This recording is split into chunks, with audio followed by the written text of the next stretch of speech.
Continuamos con el tema de hormonas. Avísenme, por favor, alguien que me diga si me escucha. Quiero saber si me escuchan. Escuche, doctor. Ok. Vemos las hormonas hipofisiarias. Acuérdense que las hormonas hipofisiarias, células dominantes, las células acidófilas, estas células cuando proliferan y empiezan a aumentar de tamaño, crean tumores, y son tumores que van a producir un exceso de prolactina, un exceso de somatomedinas, un exceso de hormona de crecimiento o al revés, un exceso de ACTH, de TSH, etcétera, etcétera. Las hormonas vamos a ir viéndolas por la prolactina, la hormona de crecimiento y las somatomedinas. Las hormonas hipofisiarias, primeras que vamos a ver, hormona del crecimiento, prolactina y somatomamotropina. Estas hormonas forman, en realidad es un grupo grande de hormonas que se van separando en vida fetal. Son proteínas homólogas que promueven el crecimiento y la lactogenia. Desde el punto de vista parecidas, son polipéptidos, la mayor parte de una sola cadena de polipéptidos, con un número determinado de con una estructura secundaria de hoja plegada, una estructura terciaria que está en algunas existe y otras no. Las tres hormonas entonces iniciales que vamos a ver son las hormonas del crecimiento, prolactina y somatomedinas. Que el tema de hormonas es revisado también en fisiología. Por lo tanto, fisiología y bioquímica comparten este tema. No solamente las cosas bioquímicas que implican como son sus características, su génesis y sus receptores. Bien, la hormona del crecimiento se abrevia GH. Esta hormona de crecimiento se sintetiza, hemos dicho, en células acidófilas o llamadas también somatotropas de la hipófisis anterior. La hormona de crecimiento es un polipéptido de 191 aminoácidos con 22 kilodaltonas. Prolactina y la somatomedina son muy parecidas en su característica bioquímica. Polipéptido de 191, un eje de estimulación hacia el hígado. La hormona de crecimiento, una vez que está aquí, veamos en la hipófisis, uno de los primeros sitios, y su eje sería hígado. Estimulación, un eje hacia el hígado para que se libere el factor de crecimiento parecido a la 1 o las somatomedinas. Entonces, la hormona del crecimiento requiere tener un eje e hígado, y el hígado es el que libera la IGF-1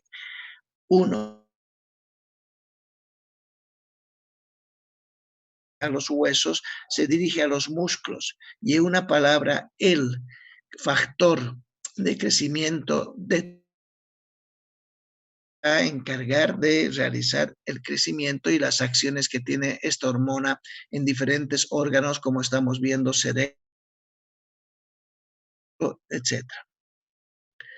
Su receptor, familia de la citosina hematopoietina, que está relacionada con la tirosina sinasa.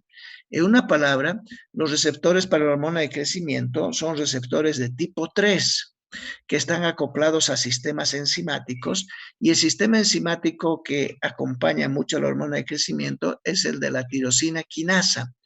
La tirosina quinasa, no se olviden, en estos receptores tiene que dimerizar. El sistema de la tirosina quinasa implica fosforilaciones de los aminoácidos tirosina a lo largo de toda una cadena de activación. Están ligados con el RAF, con el MEC, con el ERK, y al final están ligados con los factores de transcripción que se ve más ligado es el factor JAK2, y hay unos también que mencionan que sería el factor STAT2.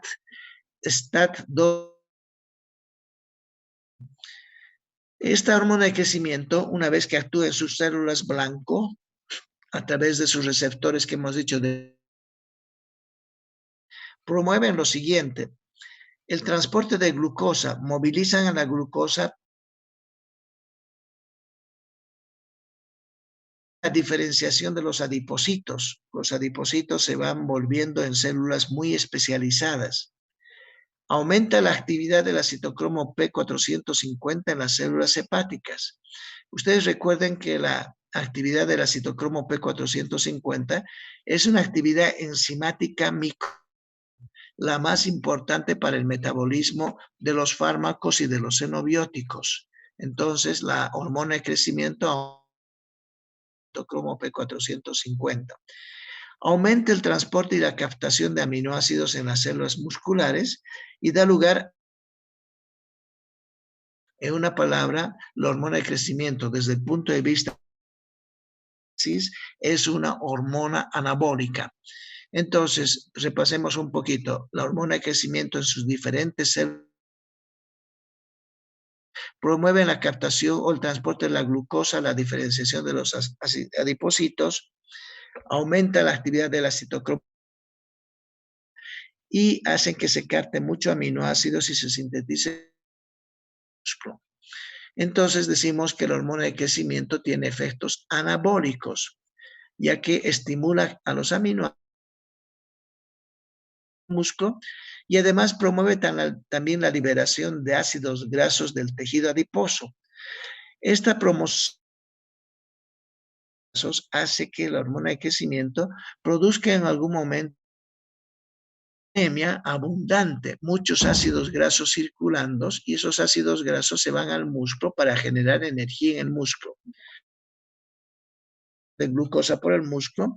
No se olviden que la glucosa es la fuente más importante de energía, pero aquí reemplazan por los ácidos grasos. La secreción de la hormona de crecimiento ocurre en impulso. Sus concentraciones son muy poquititas y cortas y de manera esporádica.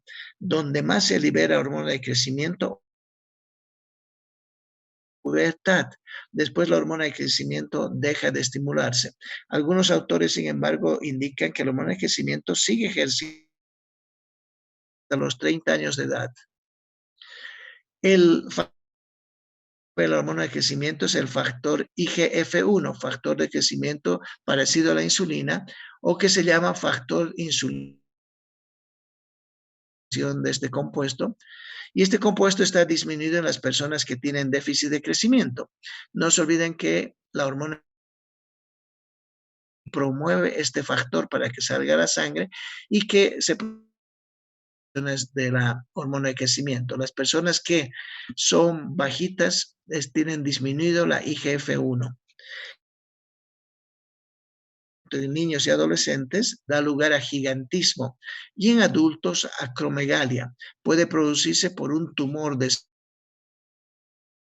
hipófisis que haga que la persona libere de crecimiento, y ese adenoma o ese tumor en la hipófisis hace que la persona crezca en una cierta edad, pero si ya no es el crecimiento óseo o el crecimiento de los huesos para que aumente la estatura, sino que se caracteriza por acromegalia, quijada, aumentó enormemente.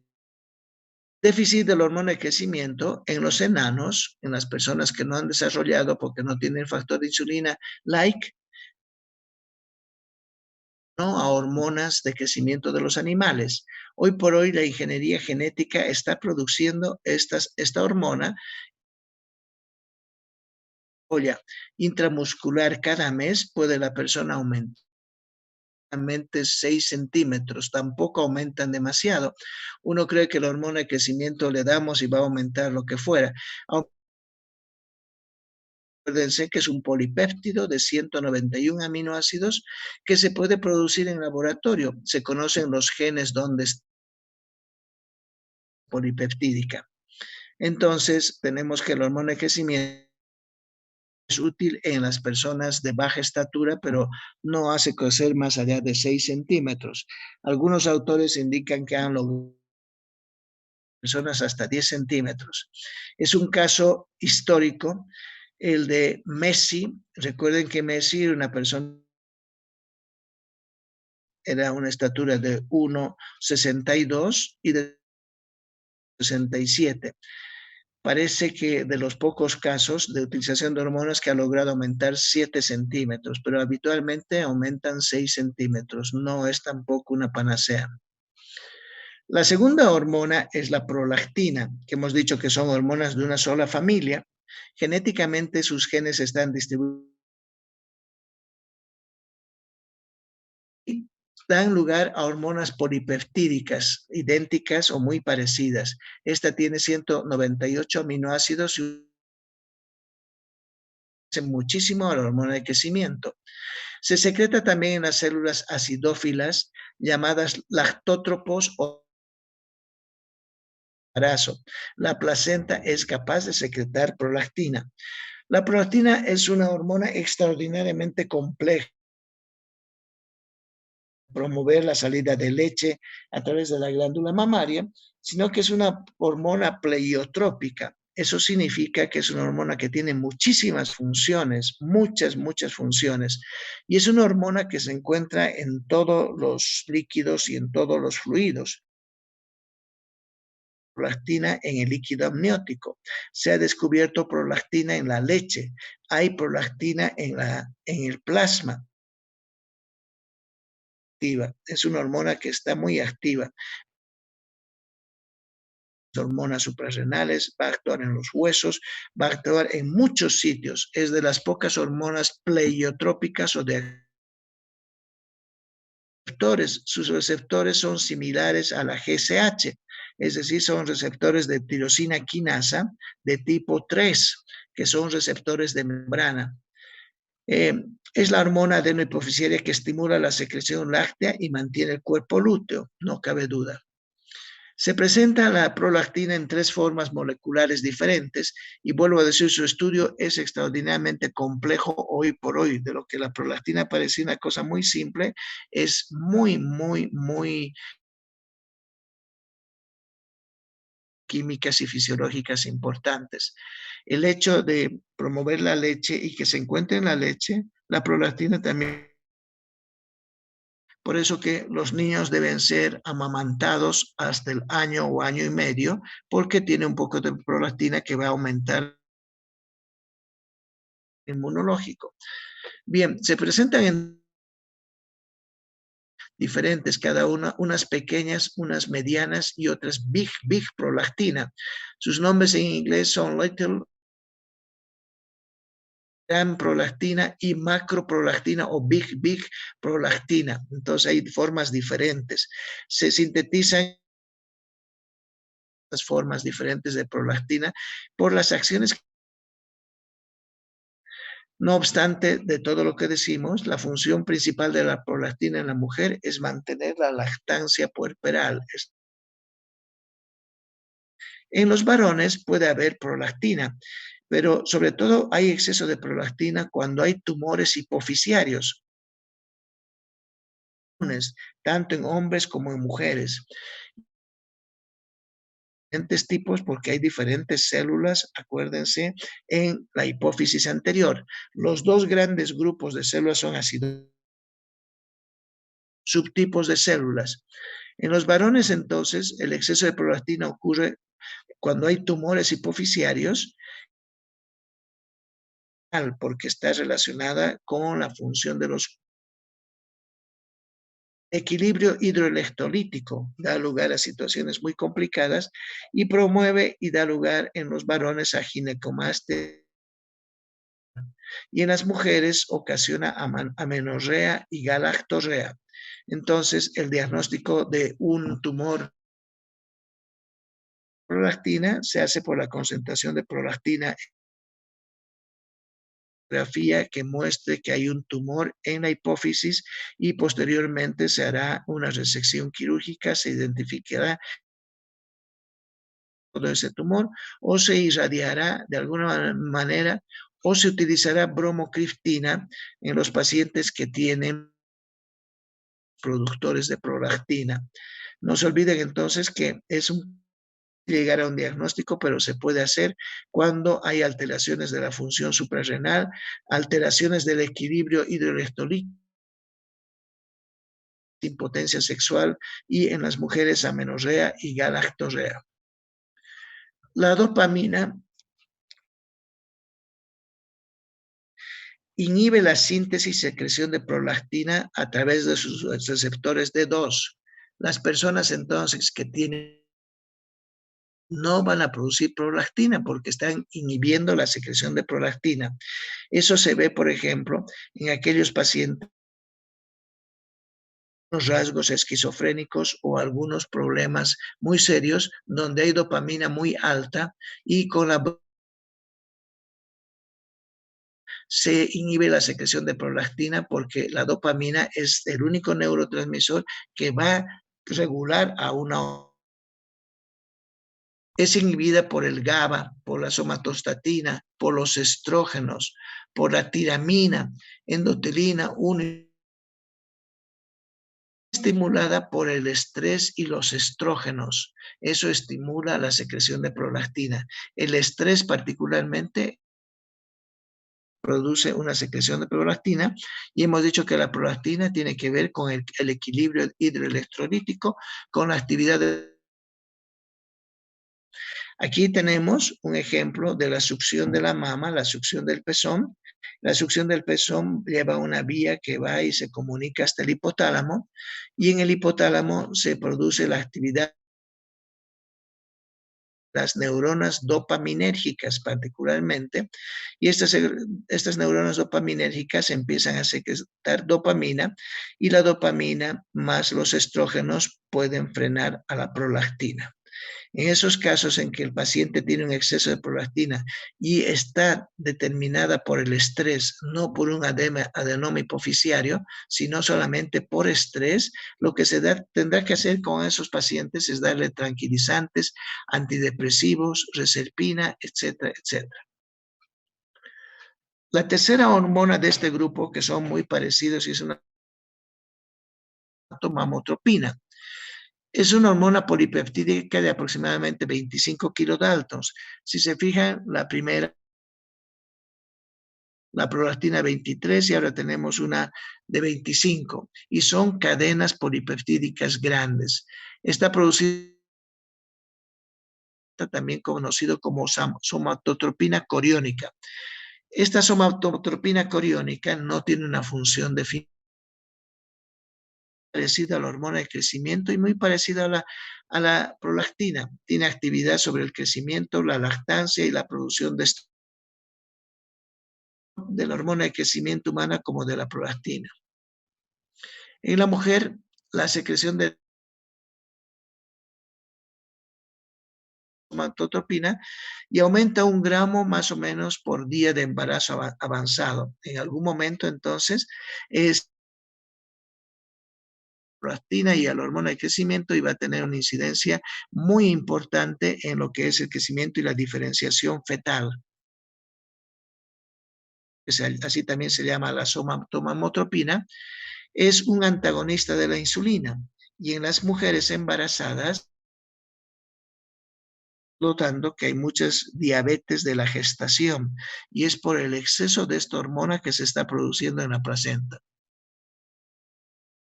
Las otras hormonas son derivadas de péptidos muy grandes.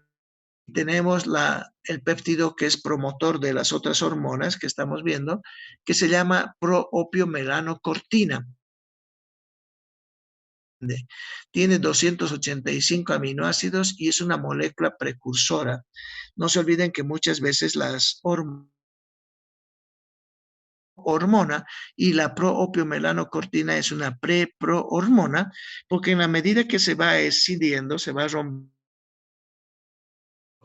enzimas proteolíticas de este compuesto que es tan grande, salen diferentes hormonas. Aquí un estimulante de los melanocitos. Otro da lugar a la ACTH. Acuérdense que la hormona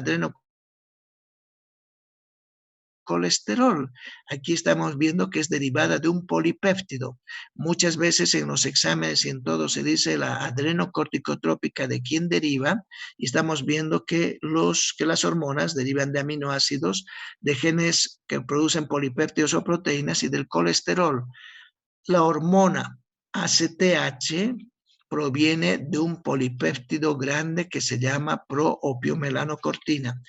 La STH a la vez se escinde, se rompe en dosis la alfa-MSH y la otra hormona lipotrópica. También tenemos que la propia melanocortina en otro segmento, comprendiendo más o menos unos 90 aminoácidos, tiene a la lipotropina como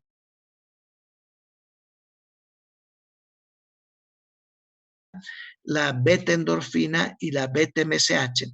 Fíjense la relación enorme que tiene este polipéptido con alfa-MSH, beta-MSH, gamma-MSH, son productos de la propia melanocortina.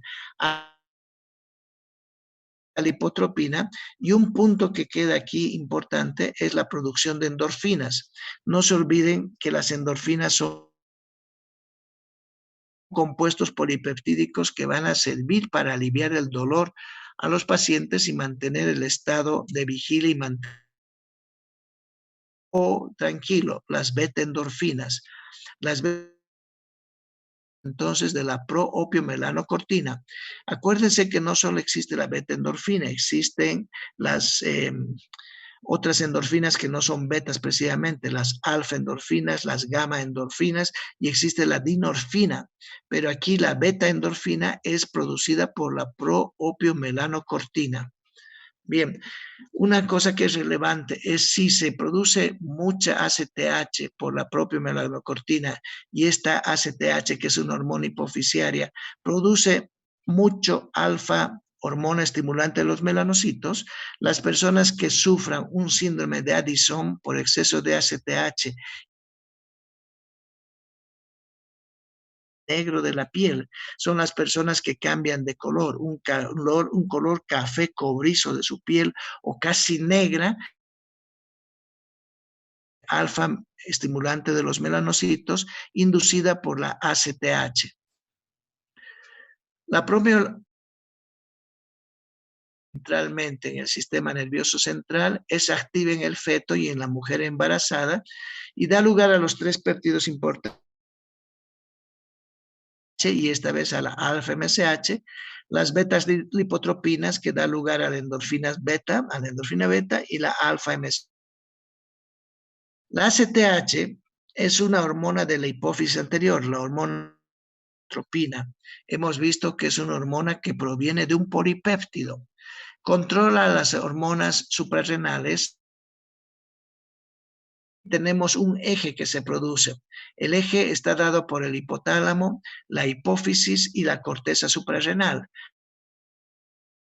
Hormona liberadora de corticotropina. En la hipófisis se libera la ACTH y la suprarrenal, donde promueve la liberación de los glucocorticoides, y esos van a ser de los efectos. Obviamente, negativo de control cuando hay mucho de estos corticoides. La ACTH tiene varias funciones. Aumenta la síntesis y liberación de los esteroides suprarrenales. Nenolona. Por lo tanto, promueve también la síntesis de hormonas derivadas del colesterol, y las hormonas sexuales. No se olviden que también el colesterol en el cerebro produce hormonas tienen que ver con la activación del colesterol. Aumenta la producción de corticoides, mineralocorticoides y de producción excesiva del ACTH da lugar al síndrome. La baja de glucocorticoides da lugar a la enfermedad de Addison con hiperpigmentación por la elevación de la MSH. A veces ocurre corticoides se acompaña en la enfermedad de Addison, no hay corticoides, con un exceso de MSH que es un remanente. Las otras hormonas son las hormonas sexuales. Las hormonas sexuales son producidas obviamente en las gónadas, en el testículo, en el cuerpo lúteo y en varias partes de los ovarios. Tenemos entonces cómo las hormonas sexuales obviamente parten del colesterol. La acción de una enzima llamada desmolasa se convierte en pregnenolona. La pregnenolona por una enzima deshidrogenasa se convierte en progesterona. La progesterona por la 17-hidroxilasa se convierte en 17-hidroxiprogesterona. Esta 17-hidroxiprogesterona va a seguir diferentes caminos. El camino que sigue aquí es para formar la androstenodiona. La androstenodiona, por una deshidrogenasa, forma la testosterona y la testosterona da lugar a la vía de los andrógenos. Por otro lado, la 17-hidroxiprogesterona, por una hidroxilasa, forma el desoxicortisol y luego de los corticoides, que va a formar además al cortisol y a la aldosterona. Pero lo que nos interesa en este momento es y de los estrógenos. Vuelvo a decir, empieza en colesterol, pregnenolona, progesterona, androstenediona, testosterona, y la testosterona posteriormente se convertirá y tenemos varias vías alternas, la vía clásica front door que se llama, y vías alternas para la producción de testosterona, epiandrosterona suprarrenal hacia la cortisol hacia la testosterona, y la testosterona tendrá una acción directa sobre las características sexuales masculinas y tendrá una diversidad hacia el estradiol. Veamos las acciones de la testosterona. La testosterona desarrolla las glándulas accesorias, emite la eyaculación de líquido seminal, distribuye el pelo corporal de las cuerdas vocales, estimula las glándulas sebáceas, ayuda a disminuir los depósitos de grasa subcutánea de los músculos y el crecimiento y resistencia de los huesos. Estimula la producción de los eritrocitos e interviene en el impulso sexual. Todas esas personas que tienen una testosterona, estas características. ¿Estamos? Disminuye los depósitos de grasa subcutánea, aumenta el tamaño de los músculos, estimula el uso sexual, las glándulas sebáceas se hiperactivan y tiene una secreción muy grande de grasa en la. Las hormonas sexuales femeninas tienen también un eje hipotálamo, hipófisis y glándula blanca. El ovario, la FSH y la LH estimulan al cuerpo amarillo, produzca estrógenos y progesteronas. Obviamente, estas dos hormonas estimulan el crecimiento y la diferenciación del endometrio, sin dirigirse necesariamente al cuerpo lúteo, empiezan a producir andrógenos y los andrógenos se van a convertir en se estimula el crecimiento del endometrio. Aquí vemos una de las hormonas sexuales femeninas más importantes, que es la progesterona, principal de los progestágenos junto con los estrógenos, forma el binomio de la hormona sexual femenina. Su principal fuente es el ovario en el cuerpo lúteo y también se pueden sintetizarse también en las glándulas suprarrenales y el hígado. La progesterona es una de las hormonas sexuales que se desarrolla en el sexo femenino. Actúan principalmente durante la segunda parte del ciclo menstrual, parando los cambios endometriales y estimulan los cambios madurativos, preparando así al endometrio para la implantación del embrión. La palabra misma embarazo es la hormona que prepara al cuerpo de la mujer para el embarazo. Las funciones de la progesterona: promoción de la capacidad secretoria del endometrio uterino, implantación del óvulo fecundado, reduce la frecuencia e intensidad de las contracciones uterinas. a diferencia de la progesterona, porque la progesterona está en el tercer paso desde el colesterol, los estrógenos se producen al final, ¿no? Cuando ya se ha formado la testosterona. La testosterona, gracias a una enzima que se llama aromatasa, la hormona femenina más importante estrogénica es el estradiol. El estradiol se puede convertir por una reductasa la hormona estrogénica, estrona y estrógeno puro. Pero esta parte es la que más me interesa. Las mujeres producen testosterona y gracias generan al estradiol, y hemos dicho que el estradiol da las características sexuales secundarias femeninas, etcétera, etcétera. Terriblemente importante porque en las personas que desarrollan cáncer de mama dependiente de los estrógenos, de mama son dependientes de estrógeno, aproximadamente un 70% nada más dependen de hormonas, el otro resto no. Pero en las personas que su crecimiento del cáncer en la mama ha dependido de los estrógenos, inhibir a la aromatasa, a esta enzima. Se inhibe a esta enzima con diferentes medicamentos como es el anastrozol, letrozol. Haber aromatasa, la testosterona de la mujer no produce estradiol y el estradiol no produce estrona, en hecho de que no va a haber estrógenos circulantes y no va a estimular, que también da origen a la testosterona, es catalizada por la aromatasa y la aromatasa produce la estrona. Entonces, en ambos sitios la aromatasa deja de producir estradiol y estrona y la mujer que tiene un cáncer dependiente de esto peleando contra ese cáncer al inhibir a la enzima aromatasa. Por lo tanto, esta enzima es pregunta de examen toda la vida y deben conocer bien la aromatasa y su rol que tiene en el cáncer, ¿no? Son receptores que son de tipo 4, receptores intracelulares e intranucleares.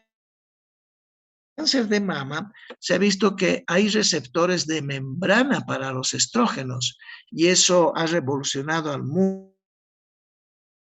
¿No? Podía tener receptores en la membrana. Sin embargo, vuelvo a decir, receptores para estrógeno y para progesterona se han... Y el mito o el dogma de que solamente actuaban en el promovían la formación de genes o la activación de genes, eso queda en un lado y todavía va a haber receptores para estrógeno se llaman REM, que existen en las células blanco, donde va a actuar el estrógeno. El estrógeno en las células de mama y las células del endometrio. Y entonces ese receptor de estrógeno va a activar sistemas del G, la proteína G aumentará el GMP cíclico, el AMP cíclico, el segundos mensajeros, activa las sinasas van a ir directamente a activar a los factores de transcripción, los factores de transcripción van a promover la producción de proteínas y tenemos que va a haber un desarrollo, una supervivencia celular y una diferenciación y una multiplicación de esas células inducidas por receptores de membrana para los estrógenos. Esto, vuelvo a decir, es de los últimos 20 años. Antes era un dogma absoluta que los estrógenos no actuaban en las membranas de sus células blanco, intracelulares, intranucleares, pero hoy por hoy se está viendo que hay receptores para progesterona y receptores para estrógeno a nivel de la membrana pancreáticas. Tenemos dos hormonas pancreáticas importantes, una que es el glucagón y otra que es la insulina. Hormonas importantes. La insulina se dirige al hígado y promueve todo lo que va a ser la formación de glucógeno, de glucosa en las células que tienen receptores, el ingreso de los GLUT, lo digo, la participación de los GLUT4 para que ingrese absolutamente ese momento El glucagón se opone en estados de hipoglicemia, se empieza a secretar gran cantidad de glucagón y en estados de insulina. Las dos hormonas pancreáticas entonces son la insulina y el glucagón. Se analizan también. La hormona polipeptídica, la insulina, 51 aminoácidos, pero se forma inicialmente como proinsulina. La preinsulina tiene 104 aminoácidos y la pro tiene 84 y después por otra escisión termina convirtiéndose en una proteína o una hormona polipeptídica que no es proteica por el peso molecular de 51 aminoácidos y 2 cadenas de disulfuro dados por la cisteína. Las cisteínas mantienen la estructura secundaria y terciaria. La insulina se localiza en el brazo corto del cromosoma 11 y sufre mutaciones constantes que pueden o no afectar a que puede haber mutaciones y prácticamente se han descrito como 20 mutantes, pero no tienen una afectación severa al organismo. Sin embargo, existen mutaciones desde el punto de vista de su gen, vuelvo a decir, se encuentra en el cromosoma 11 y determina la formación de la insulina Langerhans pancreáticas. Ahí se llama preproinsulina. Se desconoce, se descompone en proinsulina y esta insulina se almacena en gránulos de secreción, se libera por exocitosis y se secretan aproximadamente 40 a 50 unidades diarias de insulina. La insulina entra a la sangre y de glucosa sanguínea, pero no solamente la glucosa libera la insulina, también los aminoácidos liberan a la insulina, también y muchos fármacos también liberan a la insulina. La glucosa se combina con su receptor de la célula beta y activa el mecanismo. El mecanismo de liberación de la insulina es muy interesante. Tenemos aquí una célula pancreática. Esta es una célula pancreática. Tenemos canales de potasio sensibles a potasio dependientes de voltaje. Y vemos entonces que en la célula pancreática lo que estimula la liberación de insulina es el ingreso de glucosa. La glucosa a la célula pancreática ingresa por los depende de los GLUT4 de la insulina. Solamente tienen GLUT4 las células adiposas y las células musculares. Hay GLUT2, transportadores de glucosa de tipo GLUT2. La glucosa ingresa al interior de la célula, genera el piruvato va a generar, ingresa a la mitocondria y se produce una gran cantidad de ATP versus poca cantidad de ATP. Esta con la ADP va inmediatamente y cierra los canales de potasio. Los canales de potasio al cerrarse se abren los canales de calcio. Estos canales de calcio de la despolarización hacen que ingrese el calcio al interior de la célula. Al ingresar el calcio al interior de la célula como gránulos secretorios y estaba unida a la actina del citoesqueleto de la célula pancreática, produce la liberación de insulina. En una palabra, la calcio dependiente en la célula pancreática. Bien, entonces alguna cosa aquí se produce despolarización de la membrana, lo que lleva al ingreso rápido de calcio. El AMP cíclico libera calcio y activa microtúbulos en los gránulos de insulina. La transportadora plasmática. Su vida media es muy corta, de 3 a 5 minutos. Esta insulina y la insulina, al ser un polipéptido, se degrada en pequeños aminoácidos, dando lugar al turnover proteico. La sensibilidad deshidrogenasa. inhiben incrementan su secreción los aminoácidos, la hormona de crecimiento, el cortisol, estrógenos, progesterona, los agoluras, que son medicamentos hipoglicemiantes. El mecanismo de acción de la insulina es buscar a su receptor en las células musculares y en las células adiposas. La insulina entonces busca estos sus receptores. Ha calculado que hay 20.000 o más receptores por membrana para la insulina en sus células blanco. Si vemos aquí, dos subunidades, una subunidad alfa y una subunidad beta. La subunidad alfa es extramembranosa y la subunidad beta es intracelular. Estos entonces tienen el sitio donde va a ser reconocida la hormona, el sitio de unión o el dominio de la hormona en la subunidad alfa. Alfa, al haber recibido la hormona como ligando, comunica a la subunidad beta. Y la subunidad beta está ligada. Por lo tanto, el receptor para la insulina es un receptor de tirosina quinasa, activa los aminoácidos de fosforilan una gran cadena de tirosinas a través de proteinsinasas y el ADN. Activa entonces el sistema de la tirosinasa y lleva a la activación de mediadores intracelulares, factores.